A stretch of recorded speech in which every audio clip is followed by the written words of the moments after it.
नमस्ते बच्चों, सबको मेरा नमस्कार। सब छात्रों को हिंदी क्लास में स्वागत। आज हमको डॉक्टर एपीजे अब्दुल कलाम की एक लेख मेरी ममताई माँ पढ़ेगा। मेरी ममताई माँ। डॉक्टर एपीजे अब्दुल कलाम कौन थे? डॉक्टर एपीजे अब्दुल कलाम हमारे 11वें राष्ट्रपति थे, हमारे भूतपूर्व राष्ट्रपति थे, अब मर गए। उसका पूरा नाम अबुल फकीर जैनुलाब्दीन अब्दुल कलाम, एपीजे अब्दुल कलाम। वे मथुरे में जन्म होते थे। उनके जीवन में वे दो महिलाओं को, वे सदैव उनके स्मृति में रहने वाले दो व्यक्ति थे। उनसे पहले उनकी मां और दूसरे एमएस सुब्बलक्ष्मी भी थे। इस लेख में वे उनकी मां के बारे में करती थी। उनकी आत्मकथा अग्नि की उड़ान नामक एक आत्मकथा है उनकी। वे अपने मां के बारे में यहाँ व्यक्त करती है। देखो पहला भाग।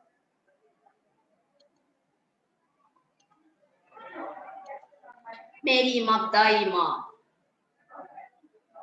द्वितीय विश्व युद्ध के दौरान हमारा परिवार कठिनाइयों के बीच से गुजर रहा था। मैं उस समय 10 साल का था और युद्ध रामेश्वरम में हमारे दरवाजे तक प्रायः पहुंच चुका था। सभी वस्तुओं की किल्लत हो गई थी। हमारा परिवार एक विशाल संयुक्त परिवार था, जिसमें मेरे पिता एवं चाचाओं के परिवारजन एक साथ रहते थे। इस विशाल कुनबे को मेरी दादी और माँ मिलकर संभालती थी। घर में कभी कभी 3 पालनों पर बच्चे झूलते रहते थे। खुशी और गम का आना जाना लग रहा था। मैं अपने शिक्षक श्री स्वामियार के पास गणित पढ़ने जाने के लिए प्रायः 4 बजे जम जाता था। वे एक अद्वितीय गणित शिक्षक थे। वे निःशुल्क ट्यूशन पढ़ाते थे और एक साल में 5 ही बच्चों को पढ़ाते थे। अपने सभी छात्रों में उन्होंने एक कठोर शर्त लगा था। शर्त यह कि सभी छात्र स्नान करके 5 बजे उनकी कक्षा में उपस्थित हो जाए। मेरी माँ मुझसे पहले जग जाती थी। वे मुझे नहलाती और ट्यूशन के लिए तैयार करती। मैं 5:30 बजे घर वापस लौटता। मेरी ममतामयी माँ और मेरी ममताई माँ।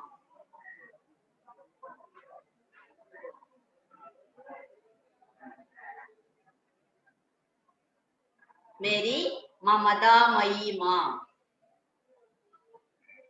നമ്മുടെ കാണപ്പെട്ട ദൈവമാണ് അച്ഛനമ്മമാർ, അല്ലെ?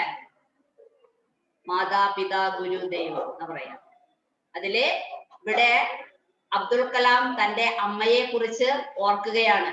എപ്പോഴും സദാസമയവും നമ്മുടെ കൂടെ നിന്ന് നമ്മുടെ എല്ലാ കാര്യങ്ങളിലും, പഠന കാര്യങ്ങളിലായാലും സ്വഭാവത്തിന്റെ കാര്യമായാലും നമ്മുടെ എല്ലാവിധ കാര്യങ്ങളിലും ഏറ്റവും കൂടുതൽ നമുക്ക് നമ്മുടെ കൂടെ ഉണ്ടാവുന്നത്, നമ്മളെ സഹായിക്കുന്നത്, എല്ലാറ്റിലും ദുഃഖത്തിലും സുഖത്തിലും സന്തോഷത്തിലും എല്ലാറ്റിലും നമ്മുടെ ഒപ്പമുള്ളത് നമ്മുടെ അമ്മയാണ്.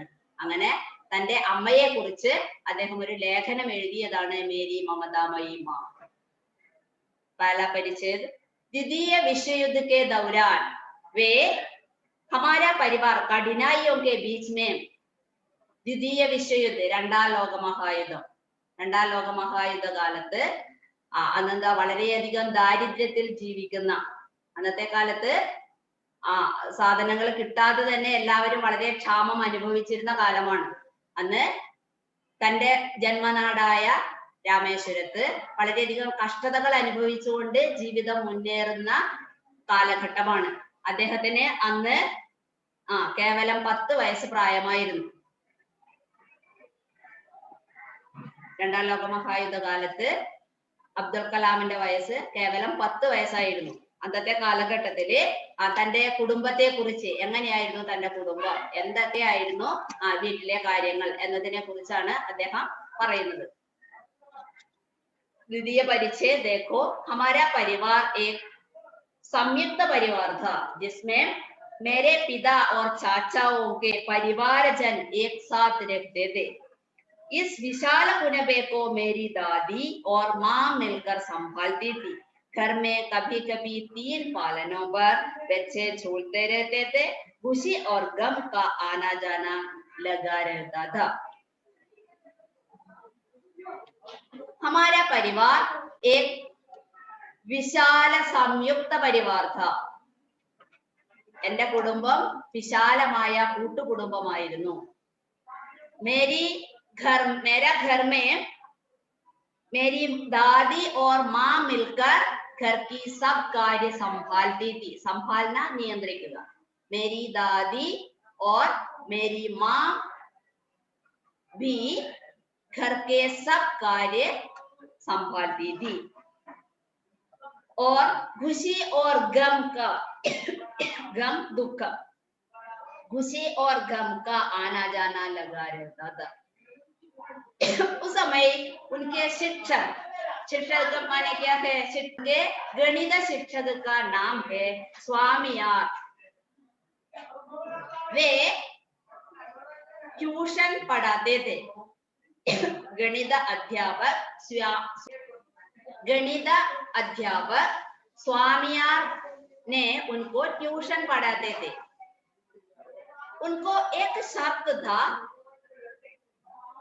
सभी बच्चों स्नान करके 5 बजे उनकी कक्षा में उपस्थित हो जाए.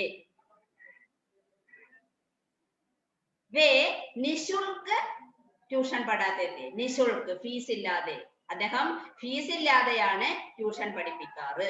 ഗണിത അധ്യാപകനാണ്. അദ്ദേഹത്തിന് ഒരു വ്യവസ്ഥയുണ്ടായിരുന്നു.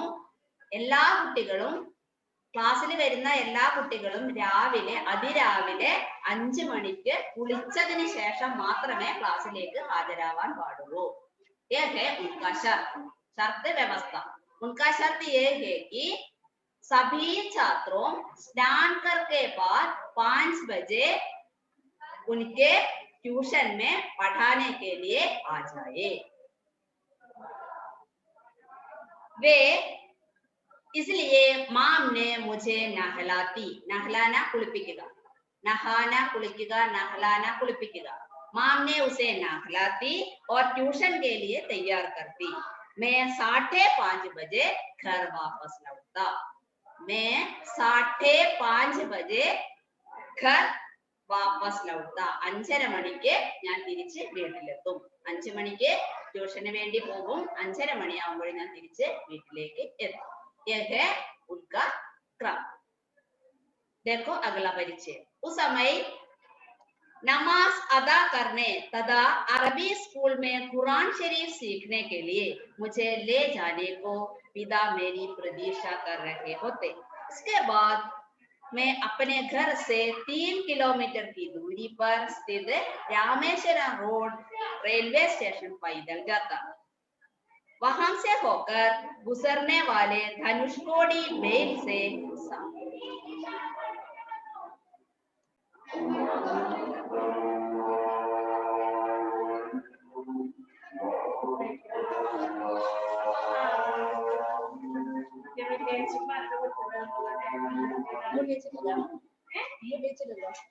അല്ല എല്ലാ ദിവസവും കൊടുത്താൽ 12:20 തുടങ്ങുന്നത് 9ാം ക്ലാസ്. അപ്പൊ 12:30 കഴിയും അല്ലേ? 12:30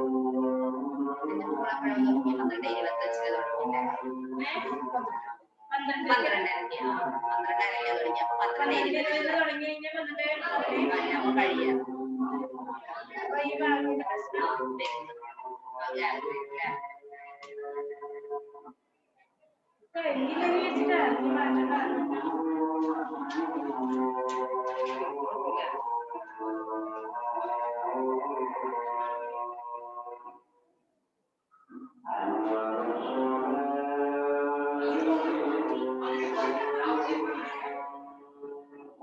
ഇതന്നാ കാണിച്ചത് പറഞ്ഞ ആ കുട്ടികളല്ലേ കാണിച്ചത് പറഞ്ഞതല്ലേ അന്ന് വന്നതല്ലേ കാണിച്ചത് ആര് പറഞ്ഞ ഇവരെവിടെ പിന്നില്ല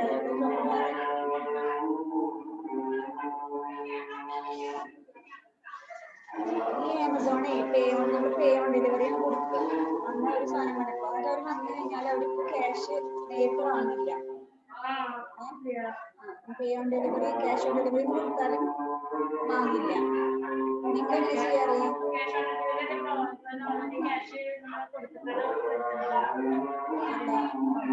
അപ്പൊ എന്താ ഓപ്ഷൻ നിങ്ങൾ കൊടുക്കണേ?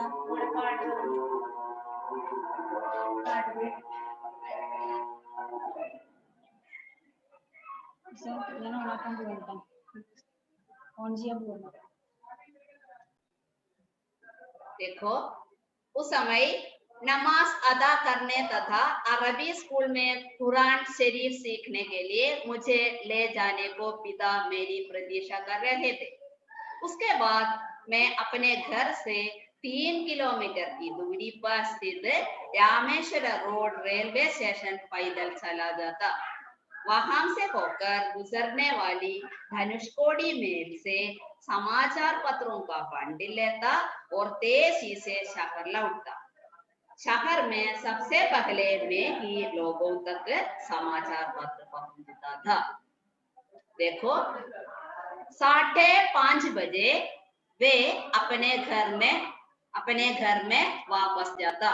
5:30 बजे वे अपने घर में वापस आता और इसके बाद नमाज करने तथा अरबी स्कूल में कुरान से शरीफ पढ़ने के लिए उनके पिता उनको प्रतीक्षा कर रहे थे। और उसके बाद घर से 3 किलोमीटर दूरी पर रेलवे स्टेशन था। रामेश्वरम रेलवे स्टेशन पर वे पैदल जाना നടന്നു പോകുക। और वहां धनुषकोडी मेल से समाचार पत्रों का बंडल लेकर वे शहर लौटा। शहर में सबसे पहले समाचार पत्र लोगों तक पहुंचाने के व्यक्ति कलाम था। वे क्या किया? वे सुबह 5 बजे जग जाता और स्वामियार से ट्यूशन पढ़ा था और उसके बाद 8:30 बजे घर वापस ले आता और इसके बाद कुरान शरीफ पढ़ने के लिए गया और 3 किलोमीटर पैदल चलकर रामेश्वरम रेलवे स्टेशन में पहुंच जाता और वहां से धनुषकोडी मेल से आने वाले समाचार पत्रों का बंडल लेकर शहर ले जाता और वहां के सबसे पहले समाचार वितरण का व्यक्ति कलाम था। രാവിലെ 5 മണിക്ക് എഴുന്നേൽക്കും. 5 മണിക്ക് എഴുന്നേറ്റ് കുളിച്ച് കണക്ക് ട്യൂഷൻ പഠിക്കാൻ പോകും. അത് കഴിഞ്ഞ് 5:30 മണിയാവുമ്പോഴേ തിരിച്ച് വീട്ടിലെത്തും. 5:30 മണിക്ക് ശേഷം ഖുറാൻ പഠിക്കാൻ വേണ്ടി പോകും.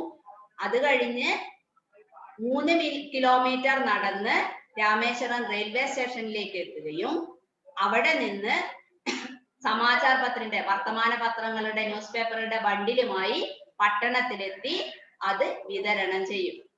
ഏറ്റവും ആദ്യം കിട്ടുന്ന പത്രം കലാമ കൊടുക്കുന്ന പത്രമായിരിക്കും. देखो अगला परिचय। यह जिम्मेदारी निभाने के बाद मैं 8 बजे तक घर वापस आ जाता।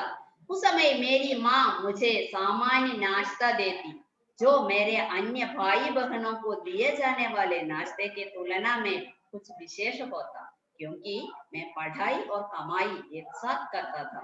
स्कूल की छुट्टी के बाद शाम को मैं फिर ग्राहकों को भगाया राशि की वसूली के लिए निकल पड़ता। उन दिनों की एक घटना मुझे अभी भी याद है। हम अब सभी भाई बहन के साथ बैठकर खाना खा रहे थे और माँ मुझे रोटी देती जा रही थी। जब मैं खाना खा चुका तो मेरे बड़े भाई ने मुझे एकांत में बुलाकर ठांडा, कलाम जानते हो क्या हुआ? तुम रोटी खाते जा रहे थे और माँ तुम्हें रोटी देती जा रही थी। उन्होंने अपने हिस्से के भी सारी रोटियां तुम्हें दे दी। अभी घर तक परिस्थिति ठीक नहीं है। एक जिम्मेदार बेटा बनो और अपनी माँ को भूख को मत मारो। वे अपने जिम्मेदारी की निभाने के बाद ജിമ്മേദാരി നിഭാനെ കെ ബാദ്, ഈ ഉത്തരവാദിത്തങ്ങൾ അവസാനിപ്പിച്ചതിന് ശേഷം, ഏത് ഉത്തരവാദിത്തം? വർത്തമാനപത്രം എല്ലായിടത്തും, ന്യൂസ് പേപ്പർ എല്ലാ വീടുകളിലും എത്തിച്ചതിന് ശേഷം वे कितने बजे अपने घर लौटते? वे 8 बजे अपने घर वापस आता। उस समय मेरी माँ मुझे सामान्य नाश्ता देती। नाश्ता ब्रेकफास्ट। माँ मुझे सामान्य नाश्ता देती और अन्य भाई बहनों को जाने वाले नाश्ते की तुलना में कुछ विशेषता देती। മറ്റ് സഹോദരി സഹോദരന്മാർക്ക് കൊടുക്കുന്നതിനേക്കാളും ഒരു കുറച്ചുകൂടി പ്രത്യേകത കലാമിനോട് അമ്മയ്ക്കുണ്ടായിരുന്നു. അതിനുള്ള കാരണം എന്തായിരുന്നു? क्योंकि मैं पढ़ाई और कमाई एक साथ करता था। मैं पढ़ाई और कमाई एक साथ करता था। ഞാൻ പഠിക്കുകയും അതുപോലെ വരുമാനം ഉണ്ടാക്കുകയും ജോലി ചെയ്യുകയും കൂടി ഒരുമിച്ച് ചെയ്തിരുന്നു എന്ന പ്രത്യേകതയുള്ളത് കൊണ്ട് തന്നെ അമ്മ നാശ്ത കുറച്ച് കൂടുതലായിട്ട് അധ്വാനിച്ച്, രാവിലെ മുതലേ അധ്വാനിച്ച് വരുന്ന കുട്ടിയാണ് എന്ന പരിഗണന വെച്ചുകൊണ്ട് അമ്മ കുറച്ചുകൂടി ഭക്ഷണം അവന് നൽകുമായിരുന്നു. वे अपने उनको नाश्ता में कुछ विशेषता देती। इसकी विशेषता क्या है? वे पढ़ाई और कमाई एक साथ करते थे। कलाम ने पढ़ाई के साथ कमाई भी करते थे। कमाना ശേഖരിക്കുക, പൈസ ഉണ്ടാക്കുക, വരുമാനം ഉണ്ടാക്കുക। इसलिए वे नाश्ता कुछ अधिक विशेषता नाश्ता भी देते थे। स्कूल की छुट्टी के बाद शाम को मैं फिर ग्राहकों को बकाया और राशि की वसूली के लिए निकल पड़ता। വൈകുന്നേരം ആവുമ്പോഴേക്ക്, വൈകുന്നേരത്ത് ഈ കൊടുത്തവരുടെ പൈസ കളക്ട് ചെയ്യാനും കൂടി അവൻ സമയം കണ്ടെത്തുമായിരുന്നു. उन दिनों एक घटना मुझे याद आई। उन दिनों में एक घटना संभवം मुझे याद आई। यादाന ഓർമ്മിക്കുക। क्या है ये? हम सभी भाई बहन एक साथ बैठकर खाना खा रहे थे। इस समय माँ मुझे रोटी देती जा रही थी। जब मैं खाना खा चुका था, इस समय बड़े भाई ने उनसे ठांड कर कहा। ठांडना चीത്ത പറഞ്ഞുകൊണ്ട്, ठांड कर बोला और कहा, कलाम जानते हो क्या हुआ? तुम रोटी खाते जा रहे थे और माँ तुम्हें रोटी देती जा रही थी। उन्होंने अपने हिस्से के सारी रोटियां तुम्हें को दी। अभी घर की परिस्थिति ठीक नहीं है। एक जिम्मेदार बेटा बनो और अपनी माँ को भूखे मत मारो। बड़े भाई ने कलाम से क्या कहा? बड़े भाई ने इस समय, उनके इस घटना उनके मन में याद आई। हर समय उनके मन में, और बड़े होने के बाद भी उनको यह हिस्सा और यह घटना उनके मन में याद आई। उस घटना क्या थी और बड़े भाई ने उससे क्या कहा? बड़े भाई ने कलाम से कहा कि क्या कहा? एक जिम्मेदार बेटा बनो और अपनी माँ को भूखो मत मारो। കലാമിന് നമ്മൾ പറഞ്ഞു എന്താ ഒരു പ്രത്യേകത, ഒരു വിശേഷത ഉണ്ടായിരുന്നു. പഠിക്കുകയും അതുപോലെ ഒപ്പം പൈസ ഉണ്ടാക്കുകയും ചെയ്തിരുന്ന വ്യക്തിയായതുകൊണ്ട് കൂടുതലായിട്ട് ഭക്ഷണം അമ്മ മകന് നൽകുമായിരുന്നു. പക്ഷെ ഇവിടെ എല്ലാവരും കൂടിയിരുന്ന് ഭക്ഷണം കഴിക്കുമ്പോൾ അവന് കൂടുതലായിട്ട് ഭക്ഷണം ബഡേബായി അവനോട് പറഞ്ഞത് അമ്മയുടെ പങ്ക് കൂടി നിനക്ക് അമ്മ നൽകുകയാണ്. അമ്മയ്ക്ക് ബാക്കി വെക്കാതെ. സാധാരണ മക്കൾക്ക് എത്ര കൊടുത്താലും അമ്മമാർക്ക് മതിയാവില്ല. എത്രയാണോ മക്കളുടെ ആവശ്യത്തിൽ കൂടുതൽ കൊടുക്കാൻ ഒരമ്മ എപ്പോഴും തയ്യാറായിരിക്കും. അതുപോലെ തന്നെ ഇവിടെ കലാം രാവിലെ മുതലേ അധ്വാനിച്ച് വരുന്നതാണ് എന്ന പരിഗണനയോടുകൂടി തന്നെ കൂടുതലായിട്ട് ഭക്ഷണം അമ്മ കൊടുത്തപ്പോഴേ ചേട്ടൻ പറഞ്ഞു, എന്താ അമ്മയുടെ പങ്ക് കൂടി അമ്മതാ നിനക്ക് തരികയാണ്. അതുകൊണ്ട് വീട്ടിലെ പരിസ്ഥിതി വളരെ മോശമാണ്. വീട്ടിലെ പരിസ്ഥിതി വളരെ മോശമാണ് എന്ന് പറയുന്നതിന്റെ കാരണം ഒരുപാട് ദാരിദ്ര്യത്തിൽ ജീവിക്കുന്ന ഒരു എന്താ പറയാ ആവറേജ് ഫാമിലിയാണ് അവര്. അതുകൊണ്ട് തന്നെ അധികമായിട്ട് വരുമാനമില്ല. അപ്പൊ ഇവിടുത്തെ പരിസ്ഥിതി മോശമാണ്, അത് നീ മനസ്സിലാക്കണം. അമ്മയെ വിശക്കാതെ അല്ലെങ്കിൽ അമ്മയുടെ ഭക്ഷണം കൂടി നിനക്ക് തന്നിട്ട് നിന്നെ പരിപാലിക്കുകയാണ് അമ്മ ചെയ്യുന്നത്. അതുകൊണ്ട് അമ്മയുടെ വിശപ്പ് അകറ്റാൻ നീ ശ്രദ്ധിക്കണം. ഏക് ജിമ്മേദാരി ബേട്ടാബനോ, ഒരു ഉത്തരവാദിത്തമുള്ള മകനായി നീ മാറണം എന്ന താക്കീത് ബഡേബായി അവന് നൽകി. ഇതാണ് തന്റെ ജീവിതത്തില് ഒരിക്കലും മറക്കാത്ത ഒരു ഓർമ്മയായി അവന് നിലനിൽക്കുന്നത്. देखो अगला परिचय। उस दिन पहली बार मुझे सिहरन सी अनुभूति हुई। मैं अपने को रोक नहीं सका। दौड़कर अपनी मां के पास आ गया और भावावेश में उनसे लिपट गया। मैं अभी भी पूनम की रात भी अपनी मां को याद करता हूँ। उस वृद्धि की छवियों में मेरी पुस्तक अग्नि की उड़ान में संग्रहित मां कविता से उभरी है। यह मेरी मां की कहानी है। वे 93 साल की उम्र तक जीवित रही। वे एक स्नेहशील, दयालु और धार्मिक प्रवृत्ति की महिला थी। मेरी मां रोज 5 बार नमाज अदा करती थी। मैंने जब भी उन्हें नमाज अदा करते हुए देखा तब मैं प्रेरित हुआ और मैंने अपने अंदर परिवर्तन महसूस किया। नारी ईश्वर की सुंदर रचना है। मैं 2 महान महिलाओं की स्मृति से सदैव प्रेरित एवं उत्साहित होता रहा हूँ। इनमें से मेरी मां है तथा दूसरी भारत रत्न एम.एस. सुब्बलक्ष्मी। देखो, उस दिन पहली बार मुझे सिहरन सी अनुभूति हुई। എനിക്ക് ചേട്ടന്റെ വാക്കുകൾ കേട്ടപ്പോ എന്തെന്നില്ലാത്ത വിഷമം തോന്നി. അമ്മ എന്തായിരിക്കും കരുതുക, ഞാൻ അങ്ങനെ ചെയ്യാൻ പാടില്ലായിരുന്നു.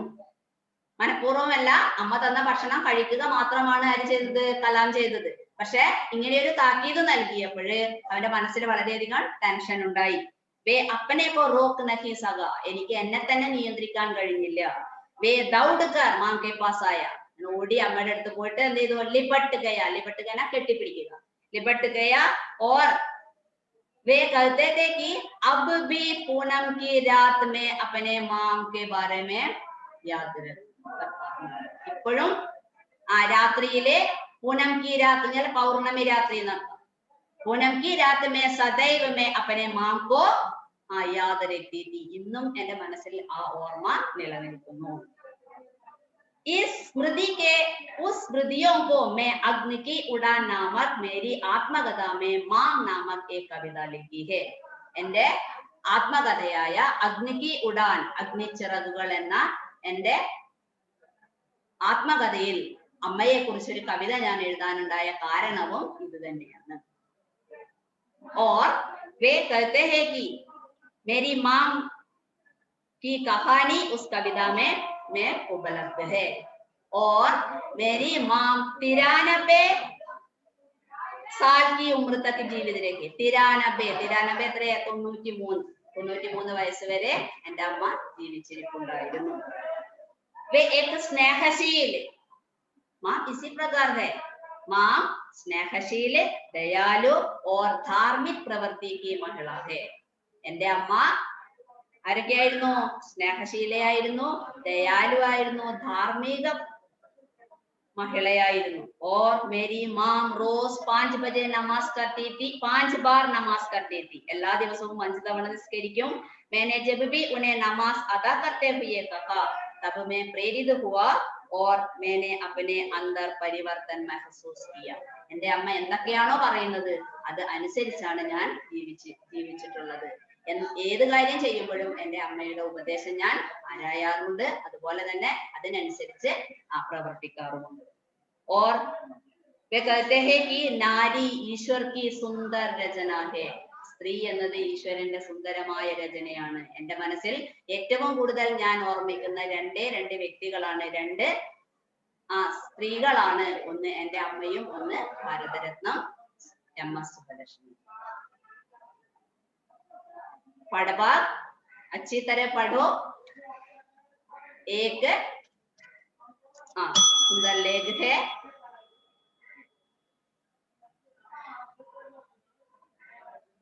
यहाँ आज का क्लास समाप्त करती हूँ. अच्छा, धन्यवाद.